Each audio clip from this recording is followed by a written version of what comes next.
So, hello everyone, welcome back. So, as I have mentioned previously, this should be the beginning of research basic knowledge sharing in this channel, where I'll be uploading videos about basic research elements like what is research, how it is done from the very start.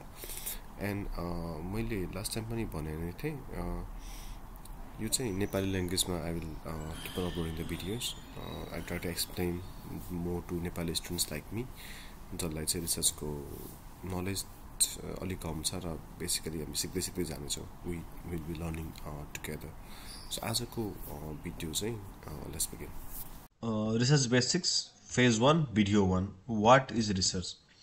आज हामी चाहिँ research भनेको के भन्ने कुरालाई एकदम simple भाषामा बुझ्ने काम गर्छौँ है त। सो हाम्रो contents are there are 5 contents.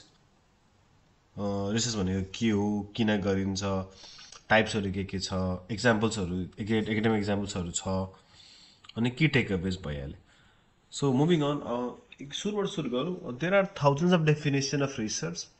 तपाईँहरूले बुकहरूमा पब्लिकेसनहरूमा हेर्नुहुन्छ भने एकदमै धेरै छ, तर for a very simple form of understanding research भनेको चाहिँ एउटा सिस्टमेटिक तरिकाले नयाँ कुरा पत्ता लगाउने वा समस्या समाधान गर्ने प्रक्रिया हो।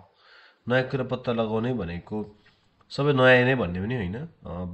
बेसिक कुरा जस्तै तपाईँले कुनै कुरा बुझ्न मन लागेर तपाईँ खोज्नुहुन्छ भने द्याट्स अल्सो रिसर्च। तपाईँले आफ्नो सराउन्डिङमा हेर्नुहुन्छ भने द्याट्स अल्सो रिसर्च। सो त्यो नै हो भन्ने पनि छैन। सिम्पल भाषामा चाहिँ finding new knowledge or solving problem systematically भन्ने कुरालाई रिसर्च भनेर बुझौँ। Why do we do research? There are 3 major reasons of doing research. One is to gain new knowledge. Second one, समस्या समाधान गर्नलाई, to solve problems. र third one चाहिँ for a decision making. यसको इक्जाम्पलबाट बुझौँ है त। नयाँ बिजनेस खोल्न लाग्नु भएको छ भन्दाखेरि इक्जाम्पल लिउँ मोमो पसलको। Before opening a momo shop, research where more customer comes. कहाँ कस्टमर धेरै आउँछ त्यो त खोज्ने हो हामीले, द्याट्स अ रिसर्च। मार्केटिङ र एड बनाइ हामी डिजाइन गरिरहेको छौँ भने कस्तो एडहरू कसले कस्तो टाइप अफ कन्ज्युमर एट्र्याक्ट गर्छ भनेर पत्ता लगाउँछौँ भने चाहिँ द्याट्स अ रिसर्च। सोसियल मिडियामा जाउँ, एकचोटि सोसियल मिडिया ग्रोथ हेरौँ। Before running any campaign we need to research what kind of content goes viral. Daily life डिसिजनमा हेर्नुहुन्छ भने चाहिँ हामीले कसैले फोन किन लाग्यो भने we always go on check the reviews of the brands in internet, like युट्युबमा हामी त्यसको रिभ्यूहरू हेर्छौँ, गुगल गर्छौँ नि होइन। So that's a research again. र हामी आफ्नो सराउन्डिङमा हेर्छौँ भने चाहिँ प्र्याक्टिकल इक्जाम्पलहरू हेर्छौँ भने चाहिँ आइएल्स कहाँ गर्ने इज अ रिसर्च। खोज्छौँ नि हामी आइडिपीमा गर्ने अथवा ठुल्ठुलो नामहरू अल्फा बिटा के भन्छौँ होइन, त्यो खोज्छौँ, त्यसको द्याट्स अ रिसर्च। युनिभर्सिटी खोज्छौँ नि हामी नेपालमा टियु पढ्ने कि पियु पढ्ने कि हामी युएस जाँदाखेरि यहाँ पढ्ने कि अस्ट्रेलिया क्यानाडा जापान खोज्छौँ नि हामी, द्याट्स अल्सो रिसर्च। रिसर्च भनेर हामी एकदमै ठुलो थेसिस राइटिङ र प्रपोजल मात्रै हो, पेपर पब्लिकेसन मात्रै हो भन्ने नबुझौँ। Any research that we do to understand something is a research है। त्यसमा चाहिँ धेरै भेग कुराहरू सोच्नु पनि नसोच्नु होला त्यसलाई। मुभिङ अन, रिसर्चको टाइप्सहरू कतिवटा छ भन्दाखेरि चाहिँ there are many types, these are not comprehensive list. मतलब चाहिँ यति मात्रै चाहिँ होइन, please don't mislead with that. म तपाईँहरूलाई इक्जाम्पलबाट रिसर्चको किसिमहरू बुझाउन ट्राई गर्छु जुन चाहिँ एकदम सिम्पलर टपिक्सहरू छ।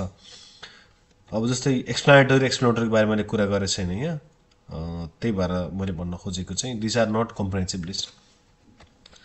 अब म तपाईँहरूलाई लेक्चरको तरिकाले चाहिँ बुझाउँदिनँ यसलाई। Let's go with the example first, then we go with summary and then segment. Basic र एप्लाइड रिसर्चमा के फरक छ भने हामीले आफ्नो अन्डरस्ट्यान्डिङको लागि र कुनै कुरा खोज्छौँ भने त्यसलाई बेसिक रिसर्च भन्छ। जस्तै why do people prefer bigger screen on smartphones, यो क्वेसनको बारेमा हामी खोज्छौँ भने द्याट्स अ बेसिक रिसर्च। तर if we want to solve any problem, जस्तै how can we make the smartphone battery last more than 2 days, यहाँ सोल्युसन छ हेर्नु है। बेसिकमा सोल्युसन थिएन, किन मात्रै भन्ने थियो। एप्लाइडमा जुनमा सोल्युसन हामी खोज्छौँ, एप्लिकेसन जसको युज हुन्छ, द्याट्स एप्लाइड रिसर्च। क्वालिटेटिभ क्वान्टिटेटिभमा जाउँ। क्वालिटेटिभ भनेको हामीले त्यसको क्वालिटीको बारेमा, त्यसको फिचर्सको बारेमा, त्यसको ओपिनियन एक्सपिरियन्सको बारेमा हामी खोज्छौँ भने द्याट इज क्वालिटेटिभ रिसर्च। कुन मोबाइल फोनको फिचर कस्तो हुन्छ, कस्तो मनपर्छ हामीलाई भन्ने कुरा। अब हामी त्यसलाई 1000जनासँग कुरा गरेर यति मान्छेलाई चाहिँ फास्ट चार्जिङ मनपर्छ भनेर खोज्छौँ भने नम्बर स्ट्याटिस्टिक्सतिर जान्छौँ भने चाहिँ द्याट्स अ क्वान्टिटेटिभ रिसर्च। एकदम नामले नै बुझाउँछ, सिम्पल छ। यसको बारेमा I have a video, I will share somewhere with the guys in the channel again. मैले एक वर्ष जस्तो अगाडि अपलोड गरेको थिएँ यसको बारेमा चाहिँ। प्राइमेरी सेकेन्डरीको एकदमै बेसिक डिफ्रेन्स भनेको कसले गर्ने हो भन्ने कुरा। कुनै कुरा हामी खोज्छौँ, आफै खोज्छौँ भने द्याट्स अ प्राइमेरी रिसर्च। कुनै कुरा हामीले एक्जिस्टिङ डेटाबाट लिन्छौँ भने सेकेन्डरी रिसर्च। फर इक्जाम्पल, तपाईँले फोन किन्न लाग्नुभयो अनि साथीहरूको फोन लिँदै क्यामेरा चेक गर्दै क्यामेरा क्वालिटी चेक गर्दै जानुभयो भने that's a primary research by yourself. तर युट्युबबाट मोबाइलको रिभ्यू भ्लग्सहरू हेर्नुभयो, आइफोन राम्रो कि स्यामसङ राम्रो भनेर हेर्नुभयो भने द्याट्स अ सेकेन्डरी रिसर्च। अरू कसैले गरिसकेको कुरा हेरेर हो त्यसमा त द्याट्स वाट। अब जब हामी यो च्यानलको मेन फोकसतिर एकाडेमिक भर्सेस बिजनेस रिसर्चमा, मैले पहिला I used to work as a business researcher, so मेरो लागि यो एक्सपिरियन्स पनि नयाँ नै हो, एकाडेमिक र बिजनेसलाई ब्यालेन्स गर्दै लाने भन्ने कुरा। सो नलेज कन्ट्रिब्युसनको लागि गर्छौँ भने एकाडेमिक भइहाल्यो, र बिजनेसले आफ्नो प्रब्लम सल्भ गर्नलाई गर्छ भने that's a business research. Example, हामीले नलेज बुझ्नको लागि कुनै पनि कुरा, impact of screen size and user experience example दिएको छु मैले, बुझ्छौँ भने नलेजको लागि गर्छौँ भने द्याट्स अ एकाडेमिक वान। तर यो चाहिँ कम्पनीले लिएर अब कत्रो साइज बनाउने भनेर आफ्नो लागि युज गर्छ भने द्याट्स अ बिजनेस वान। यो दुइटाको कुरा चाहिँ अब अलिकति जुन प्रोफेसनमा म छु, यो ब्यालेन्स गर्न अलिक गाह्रो चिज हो, किनभने कति कुरा मैले एकाडेमिकल लिन्छु, कति कुरा बिजनेसमा हाल्छु भन्ने कुरा अलिकति गाह्रै छ। अब I have experience of more than 6-7 years in research, business research. So त्यही भएर चाहिँ अब सिम्पल्ली के बुझ्नु होला भने बिजनेसले आफ्नो एक्सपान्सनको लागि रेभेन्यू बढाउन अथवा कस्ट घटाउनलाई गर्छ भने द्याट्स अ बिजनेस वान। हामीले स्टुडेन्टले पिएचडीमा पढ्दाखेरि, कतै पढ्दाखेरि, मास्टर्समा, एमबिएमा गर्छौँ भने that's a business one. So अब चाहिँ म दुईवटा मेरो पेपरहरू एकाडेमिक इक्जाम्पलहरू दिन्छु। एमबिएको चाहिँ मैले सिएसआर टुवर्ड्स इम्प्लोइ भन्ने स्टडी अफ नेप्ली सर्भिस सेक्टरको लागि गरेको थिएँ, र सेल्फ पब्लिक पेपर चाहिँ navigating the future the synergy of AI and workplace dynamics भन्ने। Let's go with this. My MBA paper, thesis paper, corporate CSR towards employees study of Nepali service sector organisation भन्ने। यो चाहिँ मैले 2020मा कोभिडको टाइममा गरेको थिएँ मैले। यो यसको बेसिक कुरा बुझ्नु छ भने चाहिँ यो चाहिँ कोभिडको बेलामा चाहिँ कम्पनीले आफ्नो इम्प्लोइ मोटिभेसन सस्टेन गर्नलाई के गर्छ, सम्बन्ध त्यसको के छ भन्ने कुरा, कोभिडको बेलामा केही गर्छ कम्पनीले भन्ने कुराको प्रब्लमलाई लिएर रिसर्च गरेको थिएँ मैले। यसमा चाहिँ यसको चाहिँ अब एकदम प्युर एकाडेमिक रिसर्च भइहाल्यो। लेट्सको कन्टेन्टबाटै जाउँ सर, र एकदमै क्विकली स्किम गर्नु यसलाई। सो जस्तै यसको मैले गरेको सुरुमा इन्ट्रोडक्सन दिएँ यसको बारेमा, रिसर्च हाइपोथेसिसहरू बनाएँ मैले, अब्जेक्टिभहरू क्वेसन सेट गरिसके पछाडि लिटरेचर रिभ्यूहरू गरेँ मैले, र research design, result and discussions, and then summary conclusion. अब यो चाहिँ कस्तो छ भन्दाखेरि हाइपोथेसिस टेस्टिङतिर हुन्छ नि, जस्तै हाइपोथेसिसको यसको टी टेस्टहरू गर्ने, एनाबाटिस्टहरू गर्ने, अनि मिन भ्यालु निकालेर सोल्युसन निकाल्ने दिएर छ। यसको चाहिँ सिग्निफिकेन्स टेस्ट गर्ने, अनि हाइपोथेसिस रिजेक्ट भयो कि भएन भन्ने हेर्ने खालको रिपोर्ट हो यो चाहिँ। More like a qualitative research.